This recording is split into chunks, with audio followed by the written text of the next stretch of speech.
अस्सलाम वालेकुम स्टूडेंट्स, उम्मीद है आप खैरियत से होंगे। शुरू करते हैं आज का लेक्चर माय अकाउंटिंग चैनल। मेरा नाम है Daniyal Shahid. Subject ACCA MA1 Kaplan text book, chapter number 3, classification of cost and cost behaviour से related behavioural classification of cost इस वीडियो का टॉपिक है। वीडियो में शामिल है relation of cost with activity, cost analysis by behaviour और classification of cost by behaviour. शुरू करते हैं जी behavioural classification of cost. Dear students, behavioural classification of cost को समझने के लिए पहले हमें ये समझना चाहिए कि कॉस्ट का एक्टिविटी के साथ क्या रिलेशन है। इस बात को समझने की कोशिश करते हैं कि जब कभी भी हम कोई रिसोर्स यूज करते हैं तो उस रिसोर्स की कोई वैल्यू होती है। For example, if we use electricity, so electricity is a resource. So आप सोचिए उसकी वैल्यू क्या होती है। आपने सोच लिया जी उसकी वैल्यू इलेक्ट्रिसिटी की कॉस्ट होती है या इलेक्ट्रिसिटी का बिल जो हमारे घरों में आता है। जो यूज ऑफ इलेक्ट्रिसिटी है बेसिकली ये एक्टिविटी है और जो वैल्यू ऑफ रिसोर्स है ये कॉस्ट है। हम ये कह सकते हैं कि use of electricity is an activity whereas electricity bill is the cost. Similarly अगर हम नेचुरल गैस की बात करते हैं तो रिसोर्स है, इसको हम यूज करते हैं। आपके पास जो इसकी वैल्यू है, वैल्यू ऑफ रिसोर्स, वो गैस बिल की शक्ल में आपके पास आपके घरों में या दफ्तरों में या ऑफिसेज में आपको रिसीव होता है। डेफिनेटली we'll say that जो एक्टिविटी है वो यूज ऑफ गैस है and the cost is the gas bill. Finally water का आप देख सकते हैं, water is resource, so use of resource is use of water and the water charge is what is value of resource. जो activity है वो basically use of water है और जो कॉस्ट है वो वाटर बिल है। डियर स्टूडेंट्स, आपने एक चीज देखी कि जो यूज ऑफ रिसोर्स है बेसिकली वो एक्टिविटी है और जो वैल्यू ऑफ रिसोर्स है वो कॉस्ट है। और हमेशा एक्टिविटी जब भी होती है, जब भी एक्टिविटी इनकर होगी, जनरेट होगी, इनिशिएट होगी, उसकी वजह से कॉस्ट जरूर इनिशिएट होगी, कॉस्ट जरूर ड्राइव अप होगी, जरूर जनरेट होगी। उम्मीद है आपको ये कॉन्सेप्ट समझ आ गया होगा। हम इसके रिलेटेड कुछ और एग्जांपल्स भी कंसीडर करते हैं। The idea is that there is always an activity behind a cost that generates cost. Electricity bill आप सोचें इससे रिलेटेड एक्टिविटी कौन सी है। आपने सोच लिया जी use of electricity. Then gas bill, इससे रिलेटेड यूज ऑफ गैस। फिर वो कौन सी एक्टिविटी है जो वाटर बिल को जनरेट करती है, use of water. Telephone bill के लिए आप सोचिए use of telephone. Fuel cost आप सोचें जो फ्यूल कॉस्ट है इसके बिहाइंड कौन सी एक्टिविटी है जो इसको जनरेट करती है। सोच लिया आपने use of fuel in our vehicles. Transportation cost, इसके behind use of transport service. And restaurant bill आप सोचिएगा कि रेस्टोरेंट बिल के बिहाइंड कौन सी एक्टिविटी है। द एक्टिविटी बिहाइंड इज, आपने सोच लिया, the activity behind is that we take the meal at restaurant. हम खाना खाते हैं रेस्टोरेंट में तो उसका बिल पे करते हैं। द एक्टिविटी इज खाना खाना, taking the meal. Travelling cost for airline services, the activity is use of airline service. The crux of the idea is that there is always an activity behind a cost, an activity behind a cost that generates cost, that initiates cost or that drives up the cost. उम्मीद है आपको ये बात समझ आ गई होगी। एक business की एग्जांपल लेते हैं, फर्नीचर बिजनेस की। एक फर्नीचर बिजनेस डियर स्टूडेंट्स जो रिसोर्सेज यूज करता है वो वुड है, nails, paints and varnish, carpenter, electricity, gas and water. So all of these resources are used to produce cupboards, for example. So एक cupboard भी बना सकता है, वो 10 कबर्ड भी बना सकता है. So हम यहाँ ये चीज डिस्कस करेंगे कि एक प्रोडक्शन बिजनेस में जो एक्टिविटी है वो क्या है. So the production is basically the activity, and the value of resources which are used in this production is the cost. So again यहाँ पे जो cost है उसके behind activity है, production है. So अब हम थोड़ा सा आगे चलते हैं और एक और चीज को समझने की कोशिश करते हैं जो कि behavioral classification of cost का criteria है, और वो ये है कि डियर स्टूडेंट्स ये बात तो हमें पता चल गई कि cost will always be generated due to an activity. But अब हमने इस चीज को देखना है कि क्या कॉस्ट एक्टिविटी के साथ बिहेव कैसे करती है, यानी कॉस्ट का बिहेवियर विद एक्टिविटी कैसा है. यानी अगर एक्टिविटी इंक्रीज होगी तो क्या कॉस्ट भी इंक्रीज होगी, और एक्टिविटी के डिक्रीज होने के साथ कॉस्ट भी डिक्रीज होगी या नहीं. सो हमने इस चीज को जरा देखना है. तो अगर एक्टिविटी वेरी करती है, यानी from 1 cupboard to 10 cupboards या from 10 cupboards to 1 cupboard, ये है वेरिएशन इन द एक्टिविटी, तो क्या नतीजे के तौर पे कॉस्ट भी वेरी करेगी.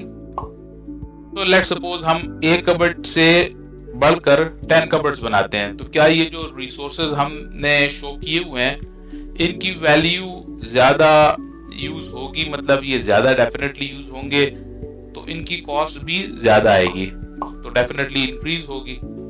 और अगर हम 10 कबर्ड्स की बजाय एक कबर्ड बनाते हैं तो क्या जो वैल्यू ऑफ रिसोर्सेज हैं ये डिक्रीज होंगे. So yes definitely. सो अगर ऐसी सिचुएशन है, कोई भी ऐसी कॉस्ट जो कि एक्टिविटी के बढ़ने की वजह से बढ़े और एक्टिविटी के कम होने की वजह से कम हो, उसको वेरिएबल कॉस्ट कहते हैं. So this is the first classification of behavioural classification of cost. जब भी हम बिहेवियरल क्लासिफिकेशन ऑफ कॉस्ट को एनालाइज करते हैं तो उसकी सबसे पहली क्लासिफिकेशन वेरिएबल कॉस्ट है. उम्मीद है आपको समझ आ गया होगा जी.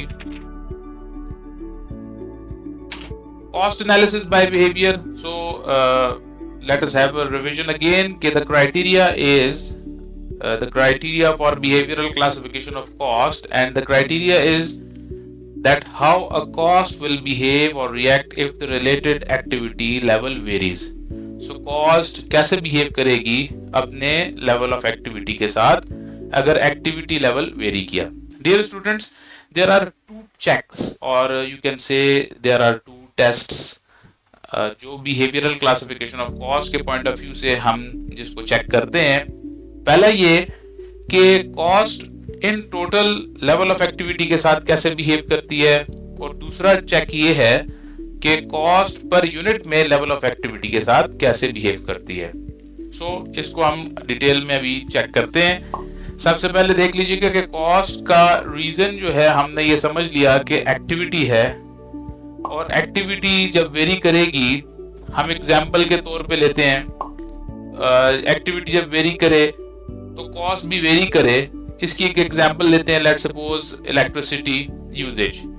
सो अगर इलेक्ट्रिसिटी आपने ज्यादा यूज की है तो नतीजे के तौर पे उसका बिल भी ज्यादा आएगा, और अगर इलेक्ट्रिसिटी यूजेज कम है तो उसके नतीजे में इलेक्ट्रिसिटी का बिल या कॉस्ट भी कम आएगी.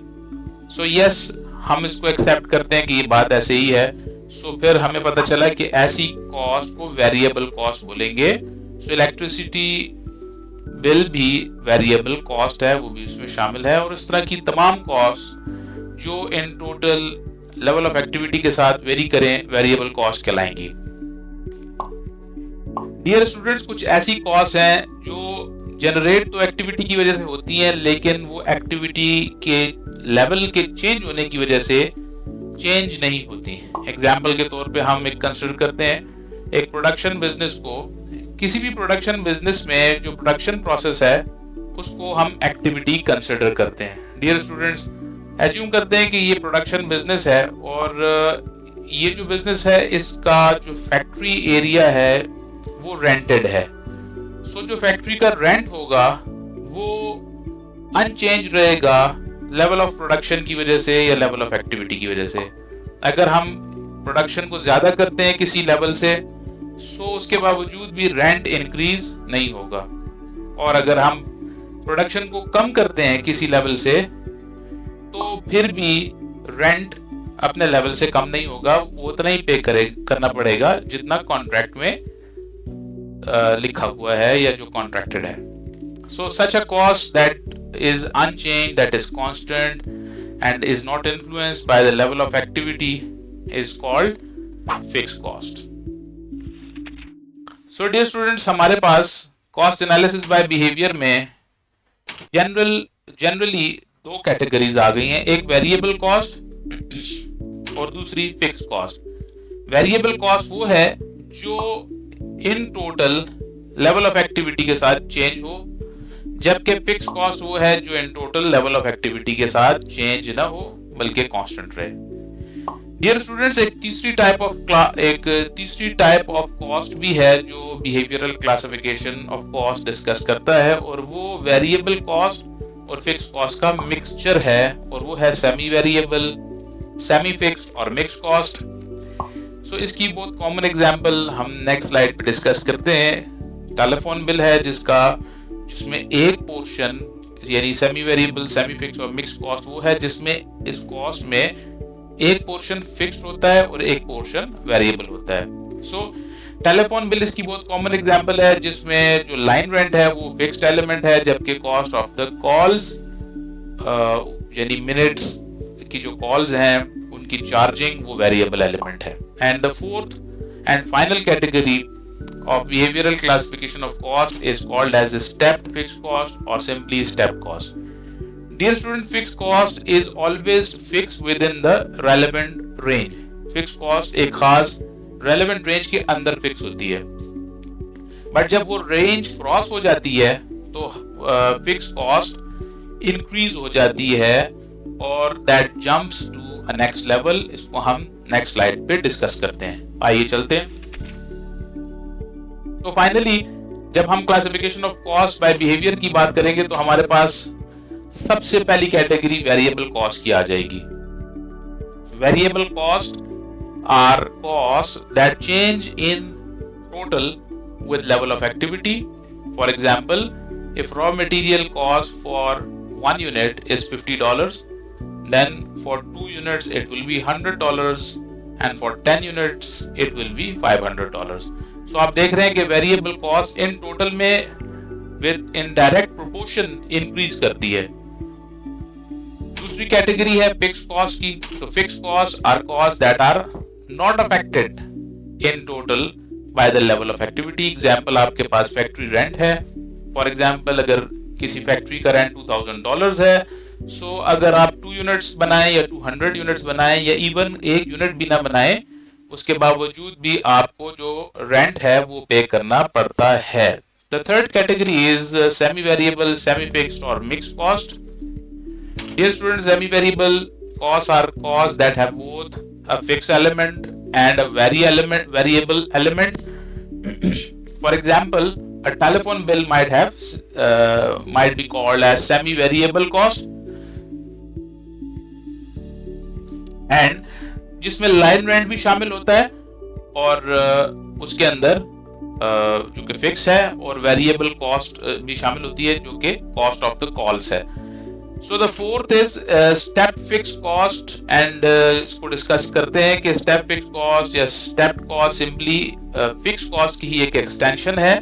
फिक्स्ड कॉस्ट एक रेलेवेंट रेंज में कांस्टेंट होती है। एज्यूम करते हैं कि एक वेयर हाउस है जिसका रेंट $500 है और उसकी स्टोरेज कैपेसिटी 100 यूनिट्स तक है। सो अगर 1 यूनिट से लेकर 100 यूनिट्स तक आप जितने यूनिट्स भी स्टोर करते हैं आपको $500 रेंट पे करना पड़ेगा। So relevant range is from 1 to 500 units. So 1 to 100 units and the cost is $500 which is constant. लेकिन अगर एक यूनिट भी 100 से ऊपर हो जाएगा, सो बिजनेस को एक दूसरा वेयर हाउस अरेंज करना पड़ेगा जिसकी कॉस्ट अगेन $500 होगी। सो आप देखें कि from 101 to 200 units fixed cost will jump from $500 to $1,000, एकदम जंप करेगी। सिमिलरली फिर 201 जो 201 यूनिट है उससे देकर 300 तक यूनिट की स्टोरेज के लिए एक तीसरा वेयर हाउस अरेंज करना पड़ेगा, जिसके लिए अगेन रेंट 1000 से जंप करके $1500 को चला जाएगा। So that's all for this video. Thanks for watching. Video को लाइक करें, चैनल सब्सक्राइब करें। For information about classes and other details you can call at the provided number. You can also comment. You can comment on the channel also. Thank you very much. Allah Hafiz Nasir.